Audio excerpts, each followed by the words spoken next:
need to hit the... Good evening, everyone. Welcome to FilmSnobbery Live. I am your host, the Film Snob Nick Baisley. I am here with a tremendous show for everyone tonight. I'm really excited about what we've got going on. First, I want to welcome back our esteemed director, Ryan Shane. He's back from both Germany and the dead because he's been sick for like a week. Yeah, that was good. I enjoyed that very much. We have a lot of stuff to talk about tonight. I'm going to push a lot of the stuff going on with us. I'm going to push it to the end of the show because we have a guest tonight that I'm so happy and really lucky to have because he's balls deep right now in production on something, and we want to make sure that we get a chance to talk about what he's up to and everything. We have on tonight from Chop Shop Entertainment, Zak Knutson is on. And those of you guys who are not familiar with Chop Shop, they do a lot of the behind-the-scenes stuff on, they did the behind-the-scenes stuff on Clerks. They did some, they have Clerks 2 rather. They did they filmed the 3 Evening with Kevin Smith. They've done a lot of the behind-the-scenes docs for the other things that Kevin Smith has done, as well as he's done some acting as well. And rather than actually kind of go through his litany of his career, we actually have his demo reel that we're going to show you in a moment. And when we come back, we're going to talk with the man himself. So stay tuned, and you're going to get all your questions answered by a guy who's in the industry, he's working, he's out in Hollywood, and it's going to be awesome. So stick around. We'll be right back.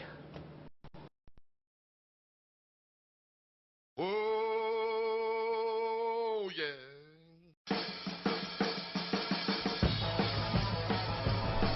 It's blurring as well.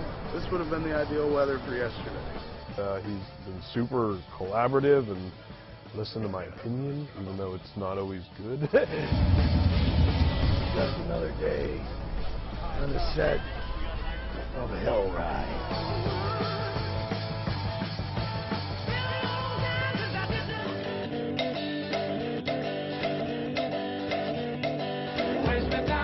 I had been doing these other films with 110-piece orchestras over in London, and I just thought, oh my God, if Wes ever gets to do that with me, if we ever go over to London and use a big orchestra, it's such a rush to hear that many people playing your music. You were a real cheerleader for that movie. It was very sweet, and you're not. I mean, with all due respect, she's not the cheerleader type. Hi, we're on the set of Zach and Miri Make a Porno.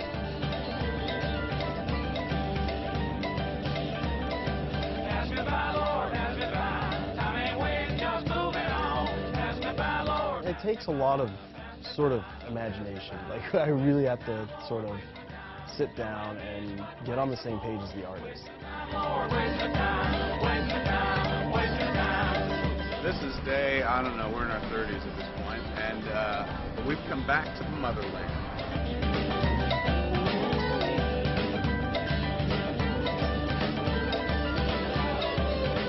Anyone who watches this film could actually be inspired enough to go out and actually do it themselves.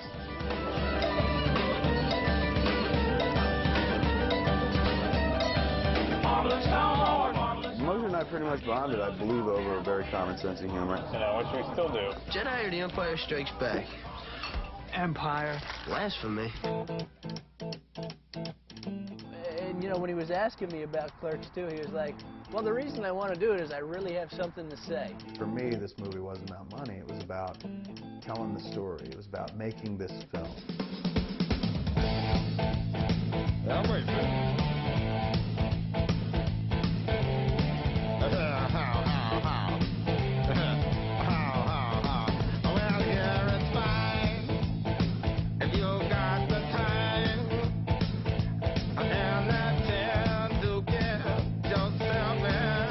Kind of plan something out.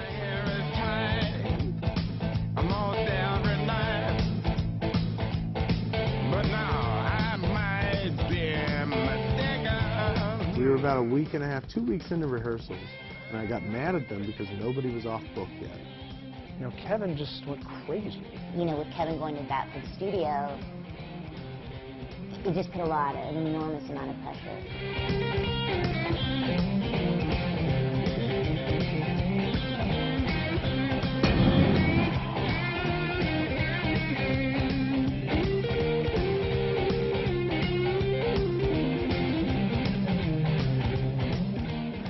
fucking works, man.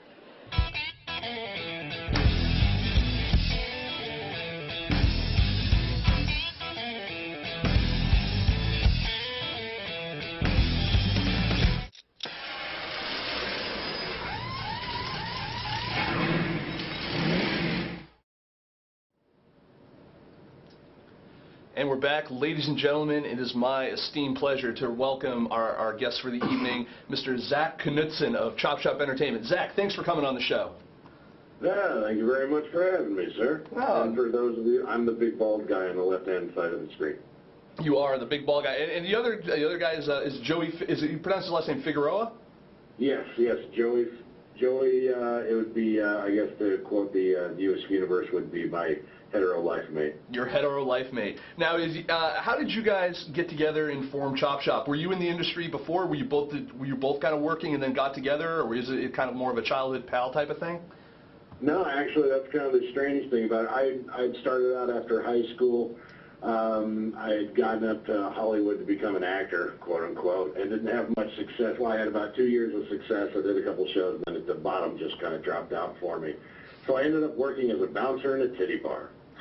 You know, why can I see that? I can totally see that. Yeah, exactly. And Joey actually happened to be the DJ in the bar, and we both hated our jobs and hated our life and where we were at. And basically we would sit at the DJ booth. I would sit in back by Joey, and we would quote movie quotes to each other all night. We'd do Goodfellas, you know, Scarface, Godfather, kind of throw it back and forth. And he was in the movies, I was in the movies, and then after about 2 years, I finally just got so depressed with myself, I was like, you know what, I got to move back to L.A., because I was in Orange County. Mm-hmm. And I moved back to L.A., and I got a job as a tour guide at Universal Studios, which was probably the toughest job I've ever had to get for the lowest amount of money, but it was probably one of the most fun as well. And then through that, I met some people, I got a job as a PA, and then I ended up working on Kevin's movie. I got a job on Jay and Silent Bob Strike Back as the production secretary. And then that's how I met Kevin and Scott Mosier being Kevin's producer. And for some reason they liked me, and they liked having me around, probably because I worked cheap. And they let me stay on after production to become the visual effects assistant, and we just kind of kept the relationship up. And they kept helping me out and giving me jobs and letting me try new things and giving me a film education and whatnot. And then on Jersey Girl, I brought Joey into the mix. And Joey, I was the post-production coordinator at that point. I brought Joey on to help me out. And then Kevin was, after Jersey Girl, Kevin for a period of time was going to do The Green Hornet. He was going to direct it. And he was going to go to Prague. We were going to go to Prague for a year, and Kevin was going to take us along. And Joey and I kind of figured, you know what, maybe something would be cool that we want to do, because we wanted to get into our own original, you know, stuff, to do our own stuff. We just didn't want to work on Kevin's movies or Scott's stuff. We wanted to do our own thing. Mm-hmm. And we said, this whole internet thing is kind of blowing up. Where if we put up videos like once a month saying, you know, like, this is what's going on in the production, because it was just kind of an arm of what Kevin was doing with his fans on his board, on his site. And then that kind of spiraled into doing Snowball Effect for the Clerks 2 DVD, which led into kind of everything that we're kind of doing now. And I got to tell you, the behind-the-scenes stuff that you did on, you know, the Snowball Effect and all that kind of stuff you did on Clerks 2 is some of my, and we've already had a comment in the chat room as well, that it's one of the best, you know, kind of behind-the-scenes stuff that you can kind of see on you know, on DVD or anything like that, or on the web when you guys were releasing them on the web. It was. You know, I'm really proud of Snowball Effect, although I didn't quote-unquote direct it. A guy by the name of Phil Benson did. Mm-hmm. And but that's the one Joey and I, we shot every interview, we did the sound for it, we did all the graphics. That was the one that we cut our teeth on. Now, and I love that movie like nobody's business. Now, I got a question here. How did you know, because you didn't have a background in film to kind of begin with, and your film education really kind of happened when you started working with Kevin. What was the you know, kind of the difficulty of learning all the different aspects of film, and what was the biggest challenge for you to overcome yourself? My fear of sucking. and I still haven't gotten over it, to be honest with you. I mean, my whole thing is I get completely terrified of things I haven't done before, but at the same time, that kind of drives me to learn things. Like, I didn't know anything about cameras and, you know, editing or anything like that. And working with Kevin and Scott, they're the guys who are like, if you go to them and you're like, do you mind if I just, like, sit and look over your shoulder? They're like, sure, no problem. Because they encourage that kind of stuff. The two of them were just kind of like, whatever you want to learn, if we can help you, we're going to do it. So if Kevin was cutting, I could sit over his shoulder and look. If Scott was cutting, I could look over his shoulder and go, what's that button you pushed right there? Why did you make that edit versus this edit? And then we'd start talking about it, and that would lead into, if you really want to learn about editing, go back and watch some old movies. And then Scott would, you know, give me a Kira Kurosawa box set. He'd like, watch these. So all of a sudden I was getting a film school education as far as things like that go, and then at the same time, if they had a software, they're like, here, load this up on your Mac, that's Final Cut Pro, try it out, learn it.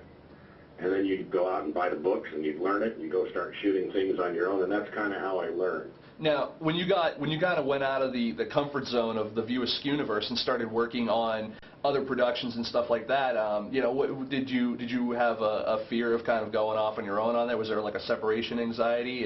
And what was the response been from all the other projects that you've worked on so far? Oh, totally. One of the first things we started getting into, we started getting calls to do EPK stuff, which is basically, EPK stands for Electronic Press Kit. It's basically a film crew goes out to a film set, they do a couple of interviews and shoot some B-roll, and the B-roll is usually the director yelling cut, action, and the actors kind of doing their things where you see the cameras and work. You see all that stuff on the DVDs now, but back then, it was basically the stuff that was being shown on Entertainment Tonight or Access Hollywood and things like that. Mm-hmm. So all of a sudden it was like, oh shit, we have to shoot something, and Kevin and Scott aren't going to be there to kind of pick up the pieces if we screw it up. So we kind of had to learn, like, okay, go back and watch this stuff and see how they do it, and then go, you know, we don't like how they do it, let's try to do it our way, and let's see if we can do things our way. And that's kind of the way we did it. But fear is a driving factor in learning and gathering knowledge and all this. Well, I mean, no, I don't think anyone could ever say that you're not afraid to try new stuff. I mean, pretty much when you've been on camera, you know, in like leather chaps and you're, you know, mock cornholing a donkey, you know, at this point, I think you've pretty much broken any kind of barrier of embarrassment publicly at that point. Yeah, no, it's not going to document. That's one of those things where it's like, okay, look, I make an ass out of myself on a daily basis. Why shouldn't I do it on 35mm film? Exactly. So, what, you know, all right, so, you know, you and Zach, no, I'm sorry, you and Joey are kind of, you go and you're doing, like, things like Hell Ride, and you're working with people like Michael Madson, and you're working with, even when you were working, you know, Gemini Effect, you're working with Rosario Dawson and stuff like that. Do you, as someone who, I know you've been in L.A. for, like, ever, but do you still ever get starstruck at all when you're kind of, you know, chatting it up with these different people that you're working with, or is it a... Oh, totally. Totally. That was one of the weird things when you were playing our demo reel. I saw a Hopper in there, and it was just kind of cool. Like, it just kind of threw me back. We got to interview Dennis Hopper obviously before he died. Obviously. We got to interview Dennis Hopper sitting on top of a Harley-Davidson Indian. Like, to interview Dennis Hopper while he's smoking a cigar with shades on, looking at the girls walk by, while he's sitting on a motorcycle, just like, this dude's an easy rider. He did one of the greatest American movies and kind of started the American independent cinema movement. Mm-hmm. It's like, I got to interview him, and I got to, you know, listen to him talk and let him do his thing, and it was, and I'm into motorcycles as well and whatnot, but it just, you get one of those things where it's like, I'm sitting here talking to a guy who my dad would be very impressed with. And that kind of takes you back to like, all right, you know what? This beats the shit out of pouring concrete for a living. and you know, and everyone says that, you know, once you get in and you kind of get in the industry, you get a foothold and everything, that things are kind of, you know, you can kind of start, as long as you're good at your job, you can kind of keep picking up work along the way. It is, you know, you and I were talking a little bit before the show about how, you know, the bottom is kind of fallen out with the economy and all that kind of stuff. How has the recession and all of, I mean, even taking into account the stuff that's happened personally with Kevin and his movies, and you know, how those didn't always meet expectations. I mean, how has that affected your career? You know. Oh my God. Well, let's see. Let's start off in 2008 when the economy went to shit.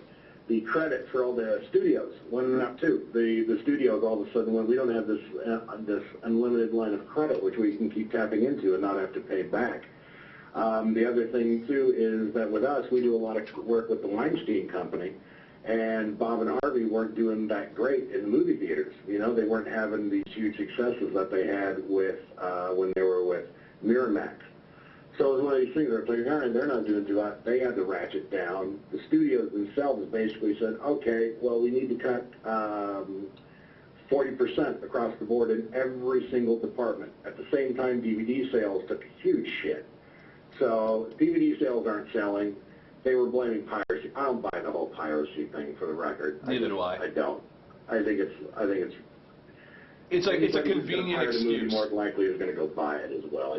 I don't buy that argument. But anyway, the studios cut everything down the line, and they weren't putting as much effort into the behind-the-scenes stuff as what we deal with. So what Joey and I basically kind of had to come to grips with over the last year was we need to start doing original content, and we need to start developing our own stuff.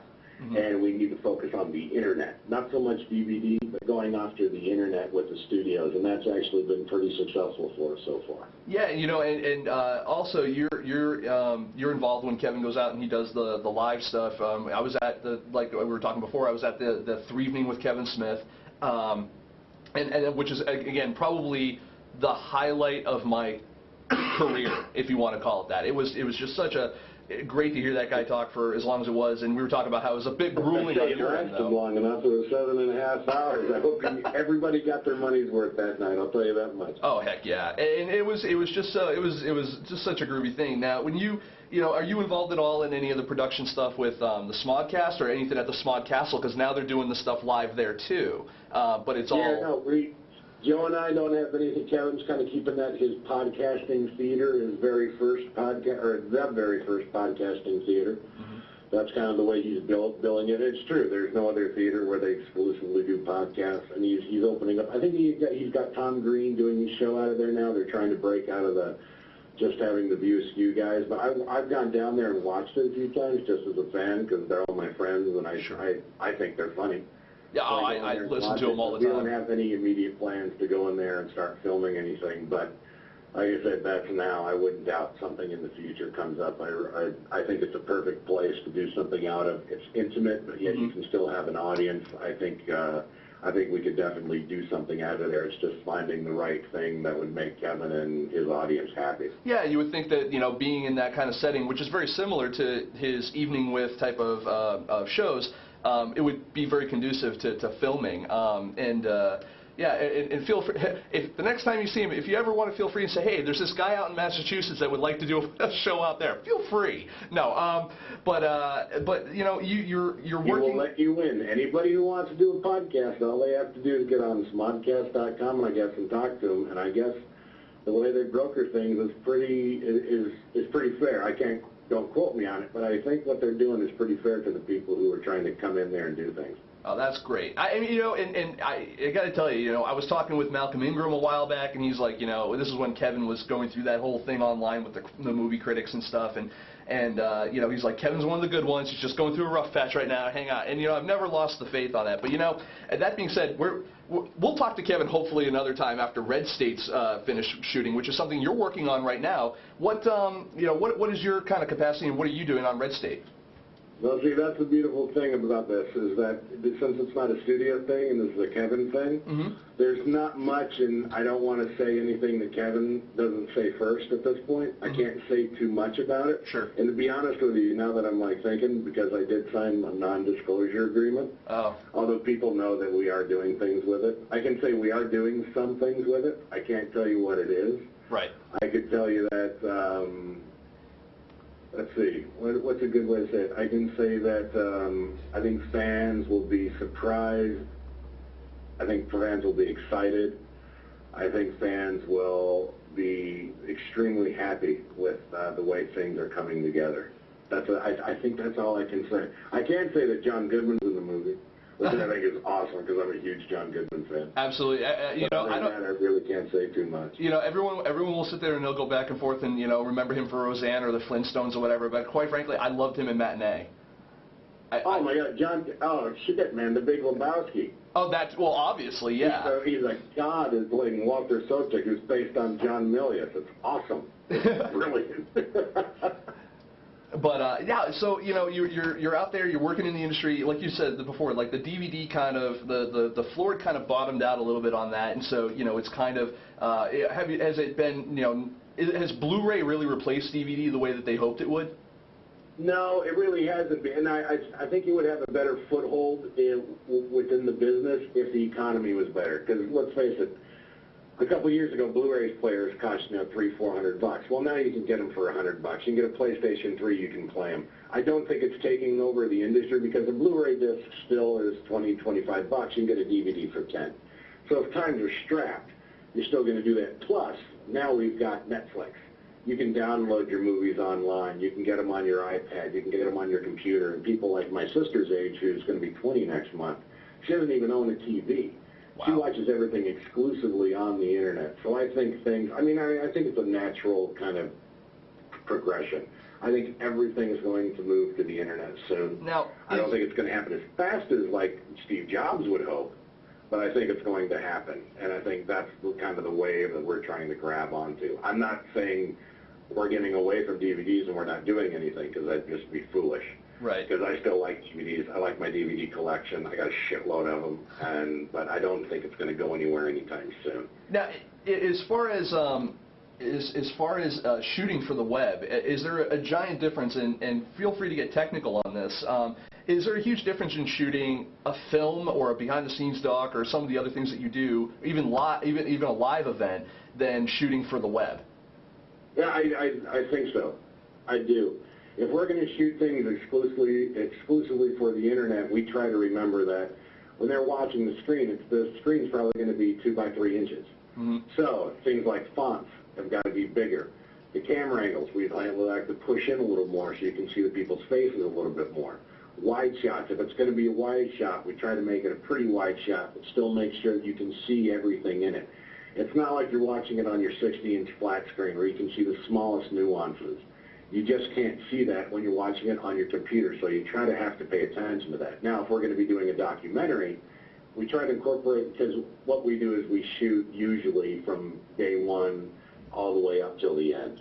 And for a documentary, we treat it as a movie. We try to shoot it like a movie. We don't do like, okay, this is going to be for the Internet. People are going to watch it here. People are going to watch it on their TV. Because we know that we're not going to be on a big screen, we try to just kind of have an idea of how we're going to shoot it and why. So, look, we always shoot widescreen because that looks best. Right. Widescreen just looks better, and plus the human eye, they've done tests with it, and the human eye just kind of perceives things better in widescreen, so that's the way we shoot it, and that's the way it looks good. Now, and we try to do things like that just to make it, just kind of have your audience in mind. Now, when things go exclusively to the net, you're going to be able to beam it to your TV, so it's the same thing as, we're not going for an IMAX screen. Right. We're going for your TV screen or your computer screen, and we try to keep that in mind. This is something probably a little more off topic, but there's so many films out there right now that are doing the whole 3D thing. And from your perspective as a cinematographer, as someone who produces these videos and stuff like that, do you yourself see that as being something that's going to continue to be viable going forward as a medium, as well as what's just your overall opinion on the 3D thing? Because it seems like the beast that won't die. Yeah, it's the beast that won't die because the studios see it as a new revenue stream. They can charge more for it. Right. The problem is I think the consumer now is a lot more educated than they were in the 1950s. You can't treat it as a gimmick, which I think is a problem that a lot of the studios are doing. The studios look at the numbers because they're all run by corporations now. They look at the numbers and they go, well, Avatar did this, so if we do this to Clash of the Titans, it's going to do this as well. Problem is, they do it to Clash of the Titans. It wasn't shot in 3D. They do an aftermarket process on it. Mm-hmm. It looks like shit. Yeah. The audience knows that. They walk out of the theater not going, wow, what a great movie. The first words out of their mouth are, boy, that was shitty 3D. Yep. And that's a big problem. I have issues with 3D. Look, I saw Avatar. I wasn't a huge fan of the movie, and I know I'm in the minority on that because I know a lot of people just love that thing. Mm-hmm. The 3D to me, now this is the benefit of 3D. I'll give it this. Right now, this is the worst 3D will ever look. Avatar is the worst 3D will ever look. And that says something, because the technology can take this thing to amazing places. Now, right now, where that's at, I'm not a big fan of it for a couple of reasons. When you put on those 3D glasses, it dumbs the color down. It kind of mutes the colors. I don't like that. I like the bright colors. I like everything that digital projection and doing things like that have kind of brought to us. Because the colors with digital projection are ridiculous. You're getting 50% more of the color on screen than you would with a 35mm projected print. I love that. The second you put on those 3D glasses, it takes it right back down. I think that there's a stutter with the 3D because you're getting basically it's two lenses shooting it. There's a stutter effect to it. Okay. I'm not a huge fan of that. That being said, that's live action. When I went to see Toy Story, anything animated seems to translate better to me. I agree. The How to Train Your Dragon, I thought translated really good in 3D. I think if they can get the color to come back out, if they can get clear glasses or do it somewhere like that, I think that's the next step. Now they're working out the bug. The 3D is better than it's ever been before, and this is the worst it'll ever look. So that being said, there is a place for it. I really do think that there's a place for it, but I don't want to see, let's say some shitty romantic comedy in 3D. It's like, what's the point? Some movies you don't need to see in 3D. Now I hear Martin Scorsese loves 3D. He loves it. The fact that you can actually live inside that movie, he loves it. Man, I don't want to live inside Requiem for a Dream. I don't know if I can do it. It's like, I don't want my porn in 3D yet. Some people probably do, but that shit, man, I'm just like, there's certain things I want to keep at an arm's distance. Yeah. Yeah, But like I said, I'm not closed off to it. I try not to close myself off to any of that stuff. I think 3D's got its place, but I think it has to be used. I think it has to be used sparingly and it has to be used well, because if it's not used well, the audiences are just going to go, it's 3D, it's shit, and they're going to wash it off, and it's going to take another 20 years for it to come back again. Yeah, I got you, and as far as the porn in 3D, I think that the other downside to that, too, is I don't think that it can get any more embarrassing than getting caught not only with your dick in your hand, but also with dorky-looking glasses on. Yeah, exactly, man. It's like, oh my God, I don't want it when it comes shot. I don't want to have to duck. Exactly. You know what I mean? I don't need that. And I mean, I've got buddies of mine who work on big movies, but in their downtime they shoot porn. They're shooting porn on Red now. Really? I want to see that porn. I want to see this zit in her ass. It's like, come on, man, I'm out. And is that really, I mean, a lot of people kid about that. Like, you go to Hollywood and you end up getting in the business, and then basically you end up, in the early days, they've all, it's been one of those things that they've said even since back in the 60s and 70s. You get out to Hollywood, and if you don't get work right away, you basically end up shooting porn. Is that still kind of like a normal thing, and is that just like another day on the set for you? Not for you, but for those guys? I know a lot of guys who have worked on some big budget movies who in their downtime they work on porn. Like, put it this way, there was a really big movie, I think 2 years ago. I think I forget what the star date was, but one of the camera guys shoots porn in his downtime, and he makes like $550 a day. He's got a wife, he's got kids. He's like, when the big movies aren't around, plus Los Angeles, they're all going to, Detroit, Shreveport, Louisiana, Georgia. In the downtime, they've got to pay the bills somehow. And they're not mechanics, they're not carpenters. These guys are cameramen, so what do? It's like they pick up a camera and they shoot. Interesting. Now, do you have a question from the audience? Our good friends Julie and Jessica, they're collectively known as King as a Fink, who, ironically enough, write a column for us about the porn industry and how it relates to the independent film industry. You mentioned that you worked on Gemini Division. What did you do with that on that, and how did you get involved with that? Was it through the connection of Rosario from like Clerks 2? No, not at all. That was the weird part. We got a call from NBC. And NBC had seen some of our stuff that we'd done for Kevin, actually. I think it was on Clerks 2. They'd seen that, and they were like, you know what, we'd like to, the internet stuff that you guys did for them, we would like you to bring that over and do it for this webisode series called Gemini Division. We didn't even know Rosario was on it.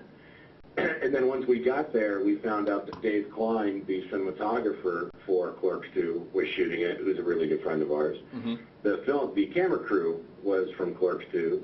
The gaffer was from Clerks 2. And basically, the entire crew from Clerks 2 shot Gemini Division, and none of us knew we were all going to be working together again. So it was actually kind of nice. It was the first job we did after Clerks 2. And it was just kind of like, holy shit, I just worked for you guys for 6 months, and now we're back working together on the same project. All right, cool. Now, what's your stance on the whole the web television type of situation? You know, you see there are shows obviously like mine that are a little more low tech than some of the other stuff that actually has a budget out there. But you look at something like the Gemini Division, or I think there was another one out there called Angel of Darkness at one point, and there's all these little ones that are that pop up. Angel of Death. Angel of Death, that was the one. Angel of Death. I know a couple of the guys who worked on it. There was a really good web series out called The Bannon Way. I love it. We actually had the guys from The Bannon Way on the show, and I love that series. Yeah, no, and that's a show that I really wish studios would go after more, because they kind of did it a brilliant way. Those guys did the web series. They did it as, they set it up as a web series, but also realized that as they could then take the web series, push them all together, make a movie out of it, put it on DVD, but then also take it and sell it off to foreign markets as a movie and things like that. It's original entertainment. It gave guys who hadn't had a break before, gave them a shot to shoot all their own stuff and do these things. I think it's great. I love to do it. I got a couple things in my own pipeline we're trying to get funding for and whatnot. Mm-hmm. And the beautiful thing about the web is you can kind of hide things and do things, and you don't need the massive actors. You just need to be able to keep their attention. It's going back to the content. Is the content good? If the content's good, people are going to watch it. Bannon Way, I think, got something like 16 million hits. Yep. Shit, man, Glee, which is like the biggest show right now, if they get 4 million people to watch it, they've won the night. All of a sudden, these guys are getting 16 million hits. It's like, it goes to show you, it's like the Internet's got a power, but they're trying to figure out how to monetize it. They don't know how to monetize it yet. That's why they haven't thrown their entire back into it. I think web series are wonderful. I think they're great, and I do think that they're definitely a future. And I think it's a way for future filmmakers to get in. You can automatically get in. Every network, or I should say every agency, the big agencies in town, ICM, CAA, UTA, they've all got their own internet division now where they're looking to grab talent, cultivate it, and turn it into something to make money for them, the studios, or whoever. I think it's a great way to get in. And it's really great to hear you say that, because I think there are a lot of people out there, both in the independent film industry and in the web series industry, that kind of feel that people who are in a more of a Hollywood position, industry-wise, that you are in, that Hollywood, I think they think that Hollywood kind of forgets them, or actually tries to push them out actively, because they feel they're muscling in on the television and the movie racket, so to speak. You mentioned that you have some projects of your own that you kind of want to do. I mean, I know you basically produce and somewhat direct, like, all the behind-the-scenes stuff and all the stuff that you've done. Do you ever want to make, like, a feature-length movie of your own? Do you have any aspirations to be a film director? I'm sorry, you dropped out on me there. Sorry. What I was saying was, do you have any aspirations to be a feature film director? Do you have any stories of your own? I know you kind of do all the other work. In a big bad way. We've got a couple of things I wish I could talk about. I've got a documentary I'm working on. We're actually shooting interviews for. I can't say anything about it yet, but man, it's going to be nice. We've got huge names in this thing, and I'm literally itching to tell somebody about it, but I just can't yet. But no, we've got a couple things in the pipeline. Cool. A couple different things. We've got internet stuff. We've got TV stuff. I'm writing for the first time as far as like feature film scripts, which is something I've never done before. And I'm terrible, which is why I just keep rewriting. But it's one of those things where the one thing in this town that people never tell you, it's like, okay, you've got a great idea. Okay, fine, you've got a great idea. That doesn't mean shit. It used to be, I got the idea, I'm great. No, it doesn't mean shit. You've got to be able to take that idea and turn it into something. I guarantee you right now there are people in this town who are more talented than Oliver Stone, Martin Scorsese, Steven Spielberg.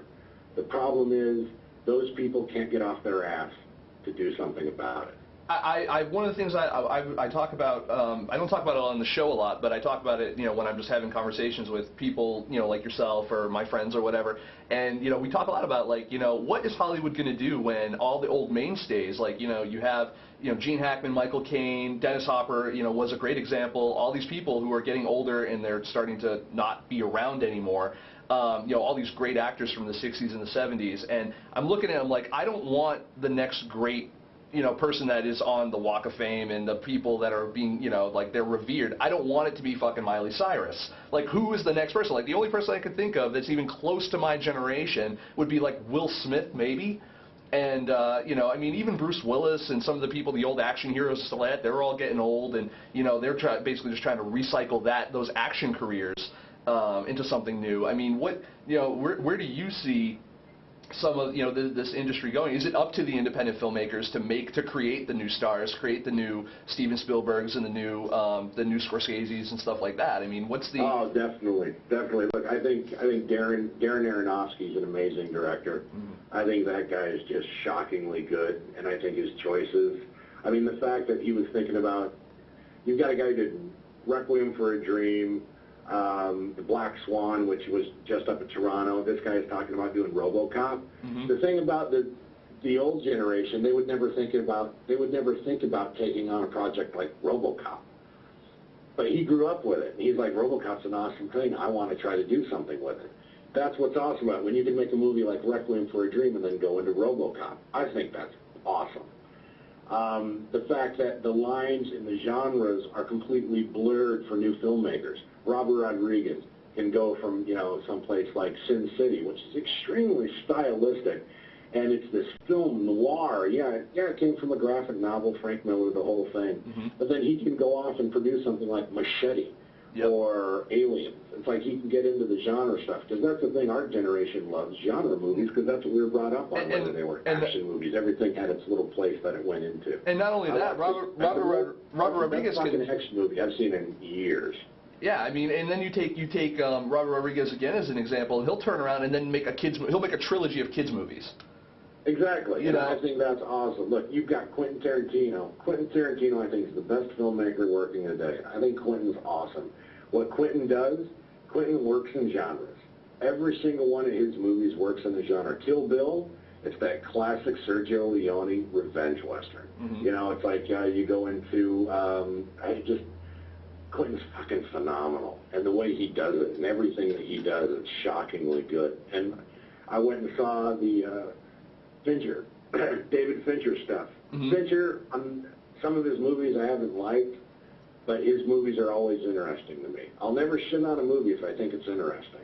I may not like it, but I won't say that it's not interesting. I will go see those movies. I had no interest in fucking Facebook.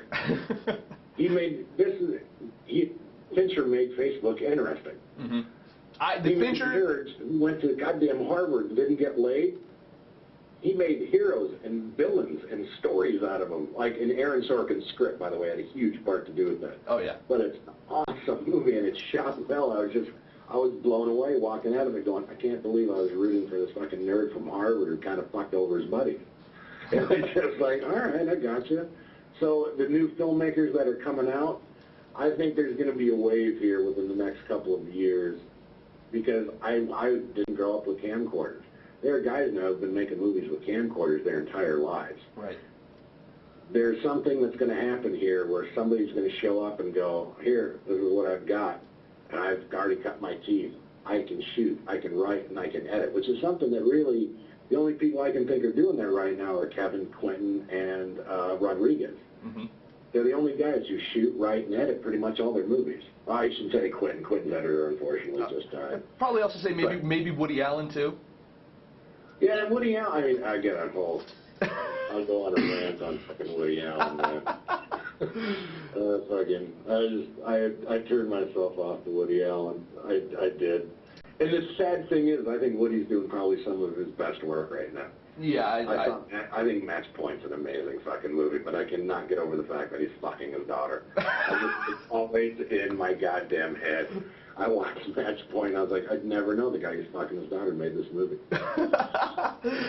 It's like Roman Polanski to me. It's just like Roman Polanski. Chinatown, great movie. But this guy, he drugged a 13-year-old girl, took pictures of her, and then fucked her in the ass. Like, it's like, no, man, the guy's a fucking pedophile, and I can't support his fucking movies. And it's funny, you go back now and you watch Chinatown with that whole subplot of the guy who, you know, the whole incest subplot in there. Oh my God! It totally. Yeah. If you go back, shit, watch Rosemary's fucking Baby. It's just like, I'm getting fucking grossed out. You know, it's just, Jesus, it's throwing me off. I'm not saying they're not great filmmakers, but I can't get that image out of my head. Is that a Hollywood thing? Is it just a depraved thing? Just because you just get to the point where you get so much money, and then it's just like, what I got to do? I got to fuck something new.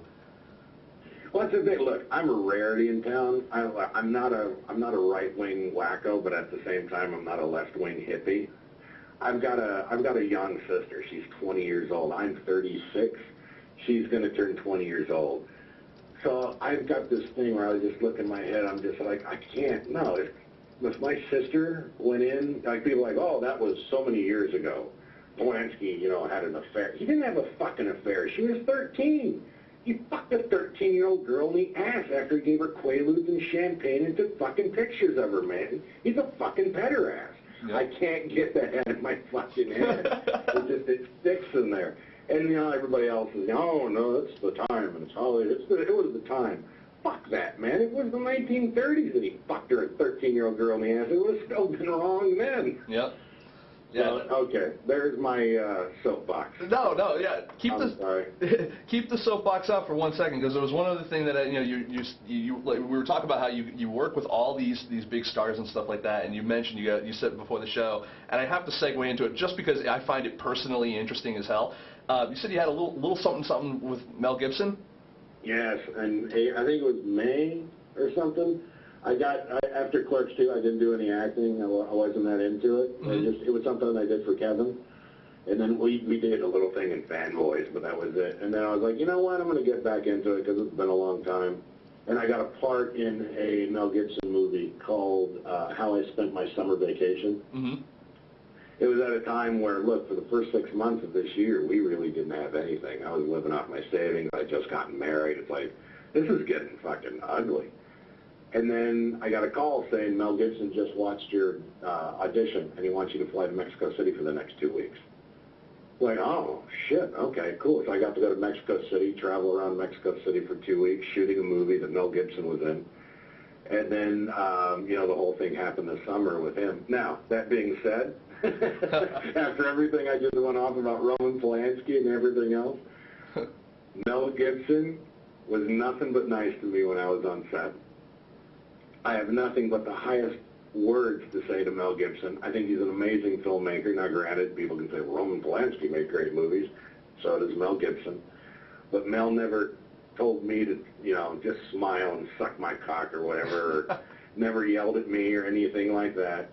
And at the same time, man, like, I'm looking at, and it might be me just saying, look, Mel Gibson hired me when I needed to be hired. Mm-hmm. But I'm looking at Mel and this chick, and I'm just going, there's a fucking gold digger in there. We've all said things that we've regretted. It just so happened to be that the woman on the other end of the line was not recording it. Right.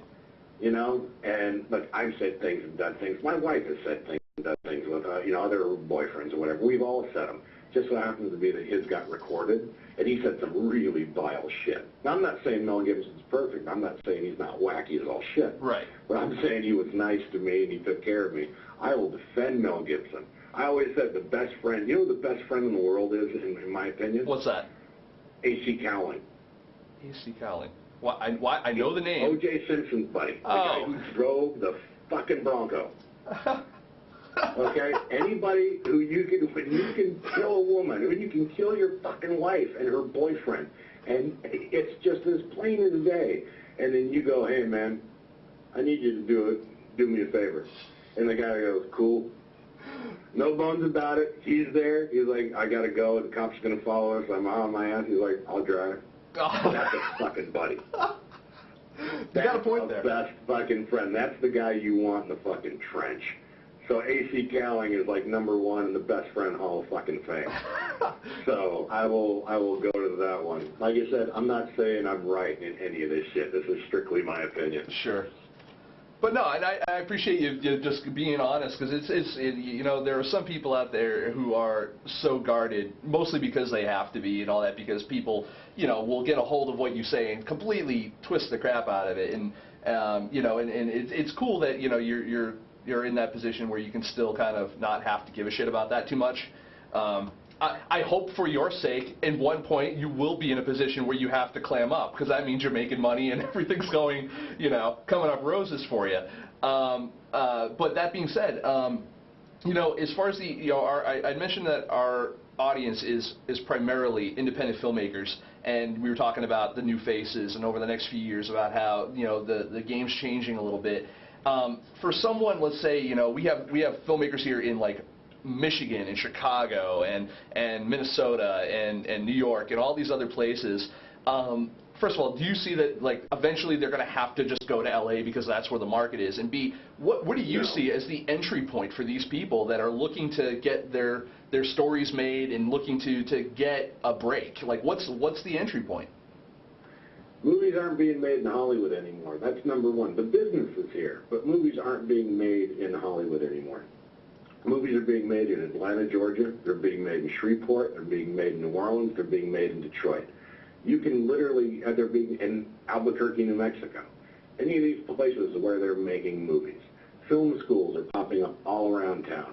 What you need to do is you need to develop but I call it your toolbox. Mm-hmm.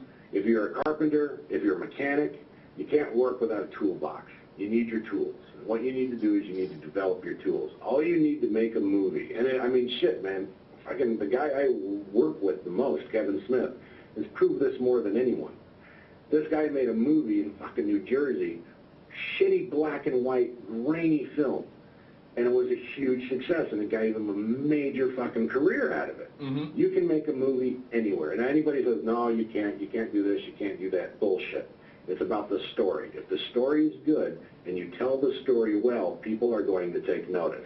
Now, I'm saying you can make the films anywhere, but where the business deals are going to get done will be Los Angeles, because that's where everybody is. But if you make a movie in, you know, let's say, you know, Sioux Falls, South Dakota, you make that movie, you send it to the agencies, or you're able to send it to film festivals and have it seen by the people who need to see it, and you have talent, they will recognize it. You will get noticed, or you will get financing for your next movie.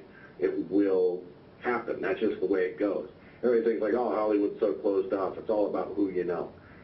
To a certain point, I'm not going to lie, it's true, because you know what? I would have never gotten that shot if I didn't, you know, happen to work for Kevin and Scott. Mm-hmm.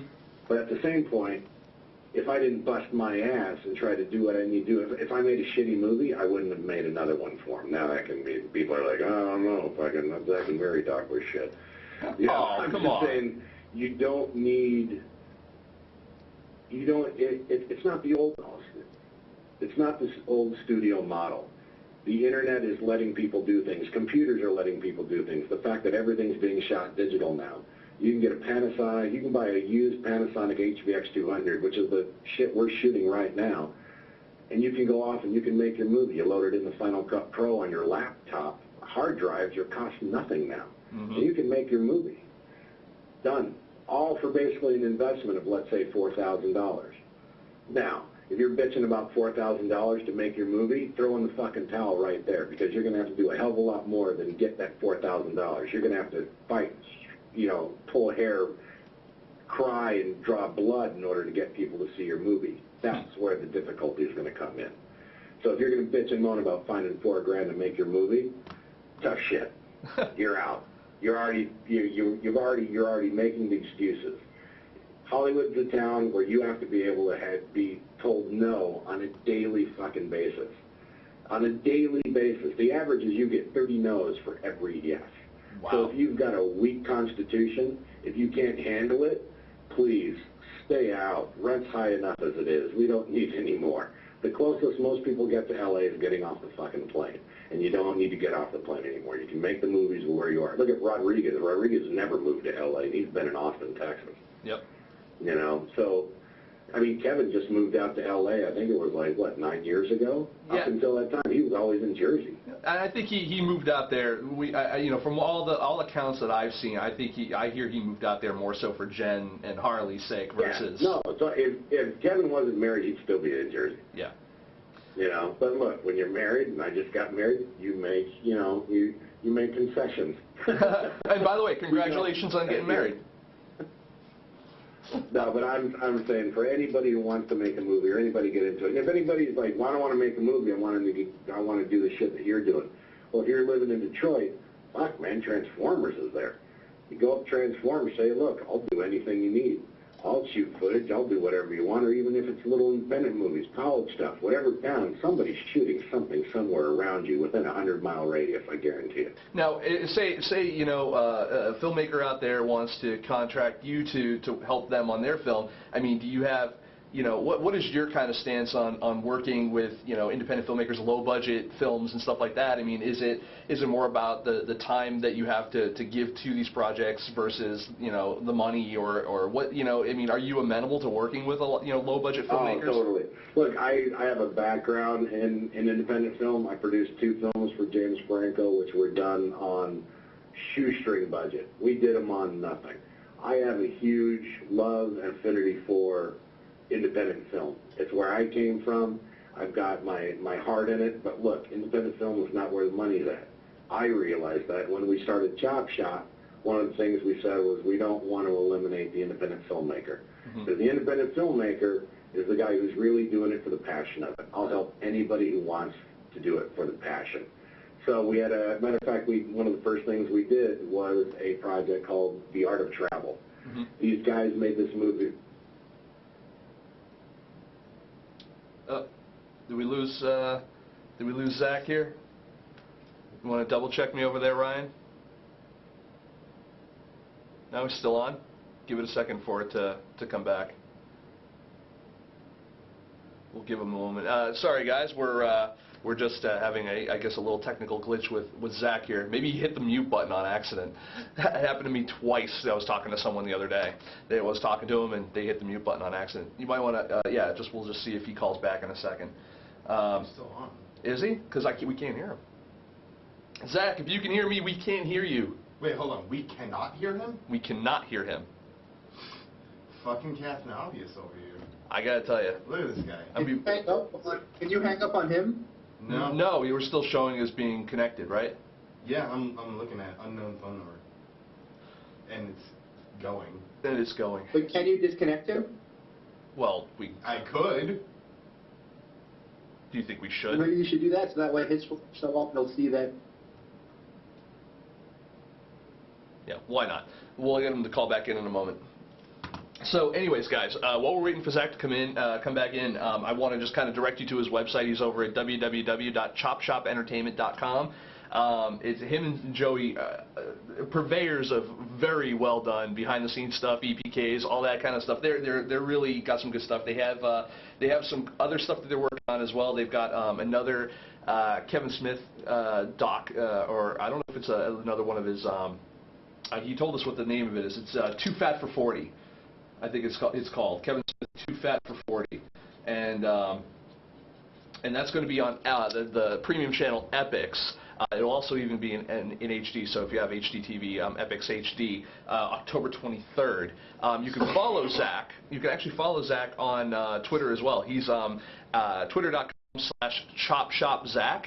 And I gotta tell you, he's a funny guy. You heard him tonight. I mean, obviously, the guy speaks his mind. He's been in the industry long enough now that I think he knows the tricks, which is really nice to see. It was really, while he was talking here, right before we lost him, it was really great to hear him talking about how his, he's amenable to working with independent filmmakers, and it is still about the passion projects and stuff like that. And it's really good to see that he's got that kind of stuff going for him. I'm just kind of double checking here. No, okay. I'm checking my email too to see if he calls in there. But let's see here. So yeah. Phone could have died. Yeah, we were on for him with a little over an hour, so. An hour and 6 minutes. An hour and 6 minutes. So yeah, there's a good possibility if he was on his cell phone might have died. So. Perhaps it was a Motorola. Perhaps. Why was that a joke? I don't even. Motorola has shitty batteries. Oh, do they? Is that what it is? Did you ever have a Razor? No, I've never had a Razor because I always thought that they were ridiculous. What kind of cell phone did you have before the iPhone? I'm curious. I had BlackBerry. That was through work. Yeah. What was your own personal cell phone before the fucking iPhone? Well, I had that for years, but because I was working for Men's for years. But no, before that it was a LG. It was a slider, a little tiny blue slider. Chocolate? No, it wasn't a chocolate. No. I was gonna say, Why don't we take this time to mention that we now have hoodies in the shop? Oh, we're definitely going to mention that. So, guys, we've been pimping the Film Snobbery T-shirt.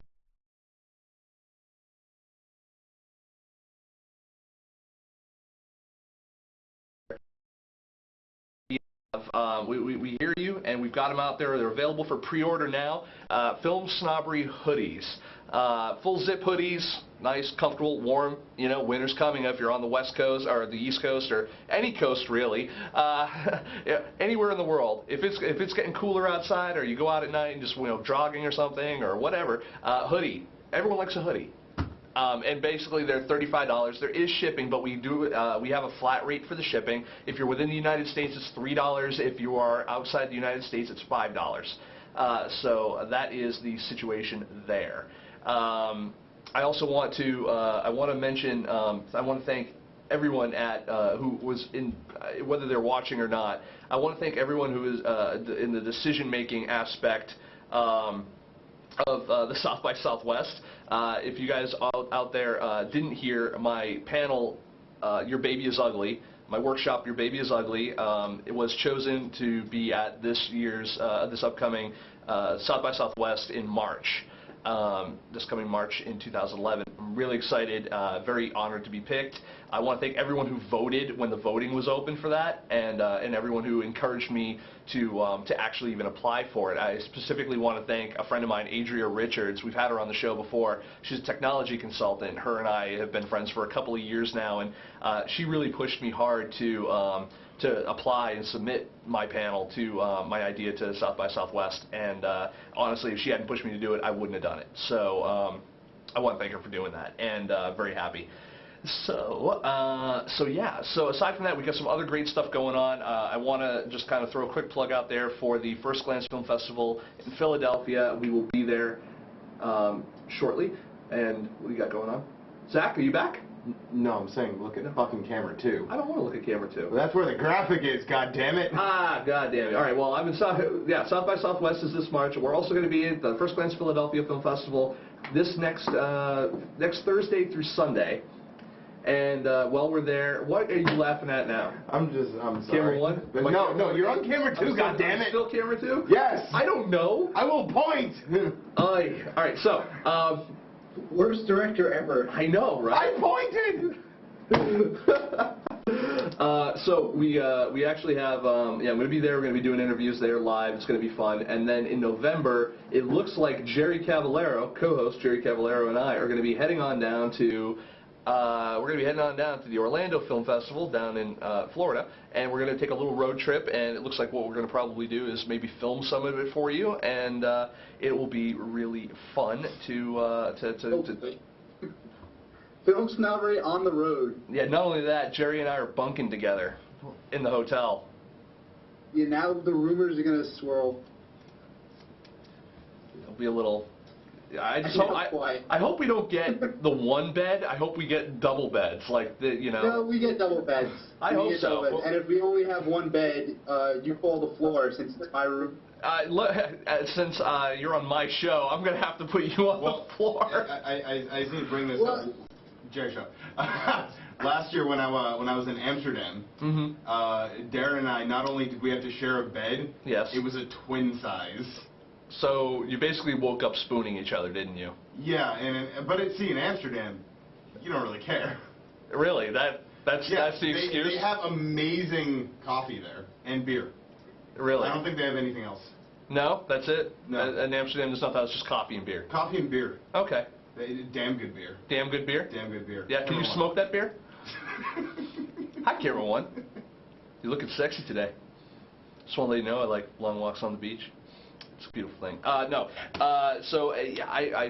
It sucks that our guest, Zach, dropped off. Hopefully, if we keep talking about the other stuff, he'll come back. But yeah, so Jerry and I are going to head down to, November rather. We're going to head down there for a week down to Orlando, and we're going to cover the film festival down there. It's going to be good stuff down there. Then, I'm not done yet. Then we have this February coming up.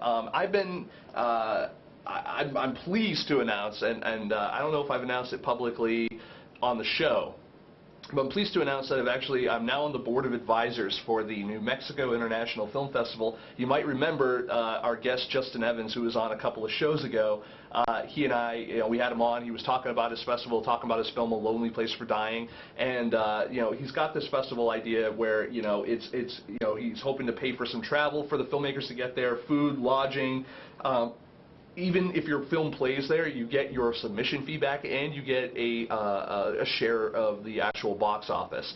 I can't think of anything else that I would personally want to get behind as someone who fights for independent film on a daily basis.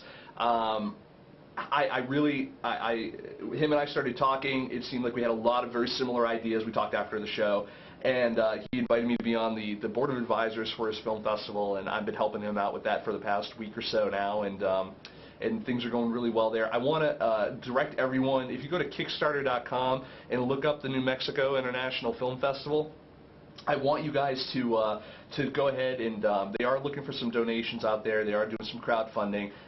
If there was anything else out there, any other project that's out there that you guys or girls out there that you would think would be worthy to donate to, I can't think of anything that's going on right now in the independent film world that is as important as something as this. And I don't say that not only because I'm involved with it, but also because if they can prove that a business model can make money, or a business can make money following a business model where they can pay you, the filmmakers, for showing your films there in front of an actual audience, as well as keeping costs down or to nothing for you guys to even be there, if they could prove that that model works, you could be damn sure that other film festivals are going to try to follow suit. They've already been very successful. They've gotten over 1,000 submissions, and I see that as being a very good indication as to what they're going to be able to do overall. I want again, you go to Kickstarter.com, look up the New Mexico International Film Festival, and check that out.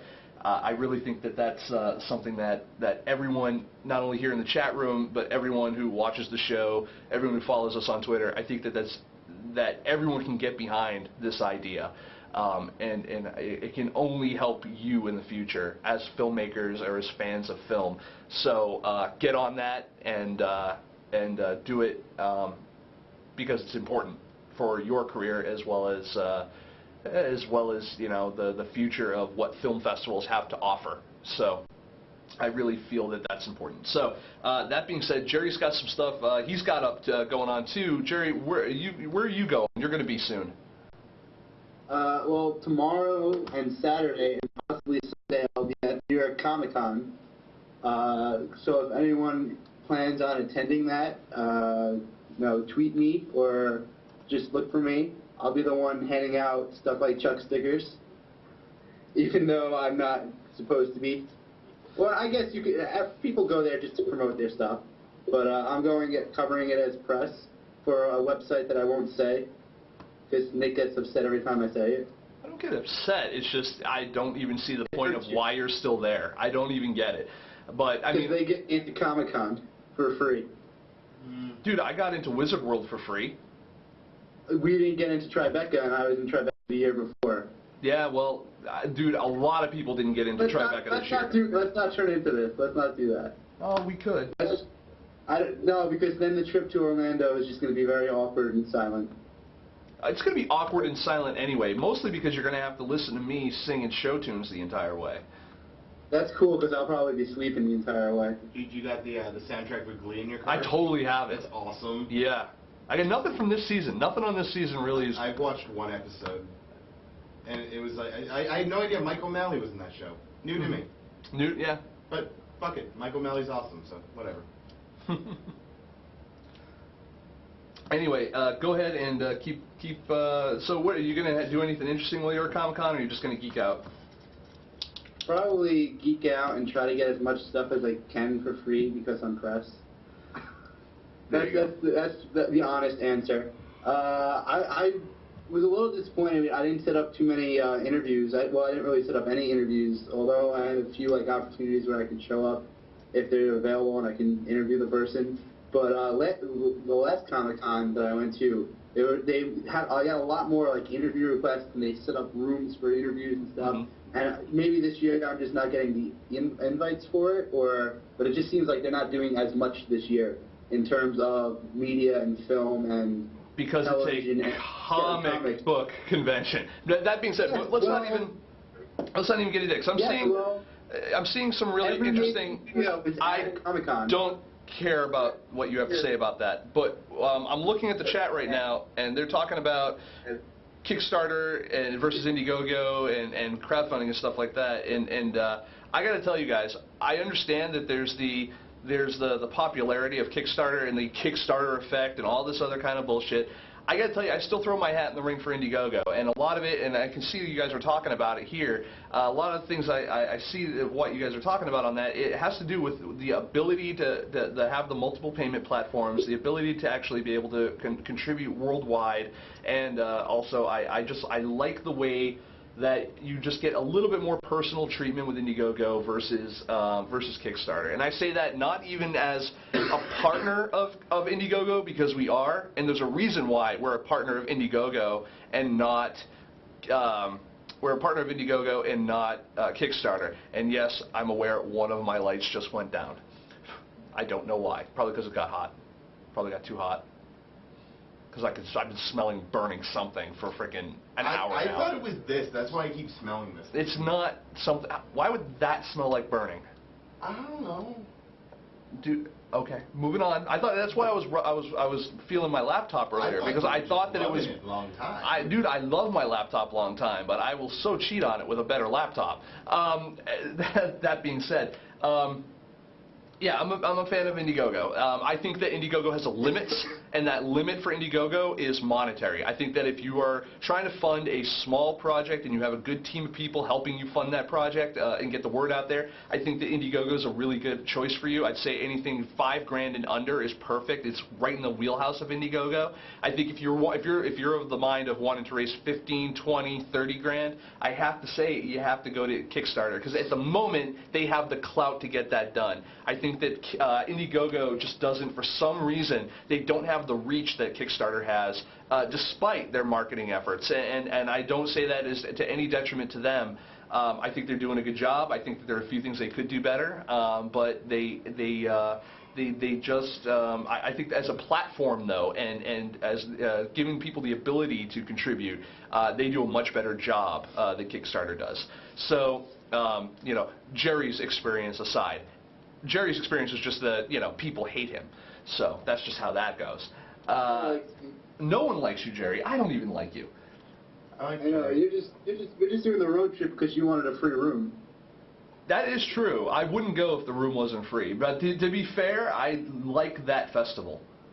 I think that festival is doing something else that's different too. And I applaud things, people and entities and all that kind of stuff that do things a little bit differently. I like the fact that you can get a larger audience with Orlando because they don't charge for the actual screenings. You know, does the filmmaker still get a little screwed because they get charged, this, that, and the other? Yeah, but, you know, at the end of the day, I think it's a good balance. The balance is there of, you know what, I might have to pay more to be here, but my audience draw is going to be 10 times that of what another film festival may be, because, you know, money is not, you've taken away money out of the equation as far as getting people to do it. So I'm looking forward to doing that. I mean, we had Dan Springen on the show back in October, November last year when we first started doing these live shows. And that being said, Jerry, you know, I'll be in Philly next week. Next October 16th is actually the 1-year anniversary of us being live. So we've been live for about a year now. Before that, we were pre-taped for about a year. And so we're coming up on the close of this year, and as of January 31st, of 2011, we'll be now entering in year 3 for Film Snobbery. It is kind of, I will do that. I will do a little golf clap for us. A little golf clap. Year 3, all right. And I gotta tell you guys, if you guys aren't buying shirts or hoodies, year 3 is gonna be a short year. But I'm hoping that. I was just, I can't believe you stuck for years. Yes, Jerry. And some. Yeah. I'm very much happy that you guys are sticking with us as fans. I'm very happy to have you guys on board. I'm happy that we can get people like Zak and Sam Levine and Amber Benson and not only Zak Knutson but Zach Forsman and Gary King and Miles Maker and all these people either on the show or behind us, when we go to events and stuff like that. And I'm really just happy to have everyone that follows us following us because it's been a really good 2 years. And every time someone says, would you do something different? Would you, how, as far as jobs go, how is this, blah, blah, blah. And I tell them, like, I wouldn't trade this job for the world. I mean, it sucks if the money doesn't pick up. I mean, it's just reality, guys. So, I mean, look at the economy. I mean, if the money doesn't pick up, we might have to start looking at other routes of income, but apparently Zach was saying that porn is a viable option in Hollywood. It's acceptable. So there we go.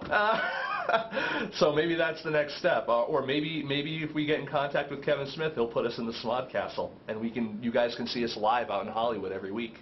Would that be awesome? Jerry and I were talking about doing a live show in New York in front of a live audience in the near future, if we can get that booked up. So again, if anyone has any leads out there on where we could go do that, I would love to. We would love to set that up. Yes, the floor recognizes Mr. Nishan. Can I come? No. Shit. Actually, you're coming only because you're going to have to shoot the thing. Fuck. I'm always doing work and shit. Well, you're the director, and as far as directors go. You were here the last month. I know. We just gave you a month off. You gave me a month off. Jerry didn't do shit. Yeah, Jerry really doesn't do much of shit, but we gave you a month off of having to literally look at the computer and go, cue graphic. I did that over here by myself for a month. You probably look goofy. I did look goofy. That's awesome. But now I look, I look goofy anyway. Goofy-ish. Yes. All right. But it looks like, Although one thing, the show never cut off before the credits finished. That was true. That was true. I was good. I'm Cavallero. I'm coming for you. He has a point, though. I was able to close the show and not have a cold close. You know what? We have credits. I mean... Well, we have credits. Thank you. Just a little segue. I was going to mention. I want to thank Justin Evans for introducing me to a good friend of his, Mark Leonard. He designed for us, and we'll be seeing it shortly. We have new opening titles for the show and lower thirds and stuff like that. So it will more closely match the branding that we currently have. So I'm really excited to have that come up, and it's just going to be. It's going to be great. I'm very, very excited. That should be coming up in the next couple shows, possibly by the next show, which also reminds me, because I'll be leaving on Thursday to go to Philadelphia, there will be no show next Thursday, but I will have, if First Glance Hollywood was any indication, I will have at least 20 new interviews that'll be coming up on the net soon that I'll be able to show you guys. They'll be up on YouTube, they'll be on Open Film, they'll be on our site, they'll be all over the place. We're not gonna be doing any live broadcasting from there as far as I know, but the interviews, I mean, it was a fun time last time. The interviews will be fun. I'm looking forward to it. So if you guys out there are fans of us and you want to, kind of just see a little bit of what's going on out in Philly, just stay tuned for those interviews. Again, if you're not following already on Twitter, follow us, twitter.com/FilmSnobbery. If you're not following us, I have graphics for this. If you're not following us on Facebook, you can go ahead and follow us at facebook.com/FilmSnobbery as well. And I also want to make sure that I go ahead and I give a shout out to our good friends at Miso. If you haven't checked into Film Snobbery Live at Miso on your iPhone or Android yet, please do so, or go to www.gomiso.com and they'll be you can check into us right there. We're working on getting the episodes actually listed on there, so you can check into a specific episode now. Figure out how. I'll probably have to talk to him for us. You can. I've seen it. You can do it on other shows on TV. Yeah, and stuff like that. I tried it with How I Met Your Mother. It will get it fixed. Anyway, so we got that, and our iPhone and iPad app is submitted. We're waiting on confirmation from the iTunes marketplace, the iTunes store, whatever the fuck they call it. As soon as we're up there, we'll let you guys know. The app itself will cost $1.99. All the proceeds go to us over here at FilmSnobbery so that we can continue to bring awesome content. Now, for that $1.99, there will be exclusive content, whether it's interviews, whether it's little backgrounds and stuff for your phone, or whether it's for we'll come up with something that'll make it worth the $1.99, the one-time $1.99 payment. For less than a cup of coffee at Starbucks, you can get FilmSnobbery on your phone. And speaking of which, if you're not already watching our live show over on Justin TV, you can do that as well on your phone. So get the Justin.tv app on your phone, and you can watch us and even contribute to the chat room from your phone. So good, that's a good thing, and that's on both the iPhone and the Android as well. So I want to thank Zak Knutson, who unfortunately I guess dropped off, and we weren't able to get him back. That's okay. He had some really, really good things to say. Right here we've got a real quick question from David Fuldy. No Android app yet, but we will look into it. It's literally just a money issue, so no big deal. So if we sell enough iPhone apps, then we can probably afford to get an Android app made. So, buy the hoodies, buy the shirts, show your support not only for us, but for independent film in general. The FilmSnobbery shirts that say Be Indie on them, I think those are a really great design done by Marinelle, at Marinelle on Twitter. I love them. I really think they're great. You can order them in both men's and women's sizes and styles, and also you can order them in both black and white. We're doing pre-orders right now. Once we reach the designated amount of pre-orders for each product, the shirts and the hoodies, we'll place the orders and we'll get them right out to you as soon as possible. Right now, the pre-orders for the t-shirts are free shipping. So anywhere in the world, if you're in Germany or in Australia, you're in frickin' Bangladesh, you get a FilmSnobbery t-shirt and we'll give you free shipping right now. So get on that if you haven't already. Thank you.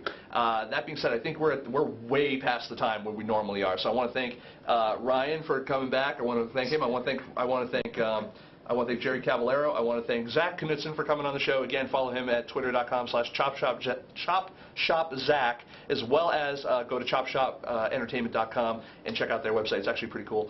And check out Kevin Smith's Too Fat for 40 on Epix on October 23rd. So that being said, we will see you in 2 weeks. Or if we don't see you in Philly before then. So everyone have a great one. We've got some great stuff coming up in the future, I promise. So we're really, really looking forward to pushing ahead and showing you what the next big thing with FilmSnobbery is going to be. If you haven't signed up for our seminars, to do that. We have both Your Baby is Ugly, the one that will be at South by Southwest. So if you can't make South by Southwest, sign up for our seminar there, and we'll do that as well as our new one called Dress for the Job You Want, about appearance marketing and appearance management. So if you're coming on our show, we're going to show you how to get the most out of that appearance. So good night, everyone. We'll see you in a couple weeks. Bye.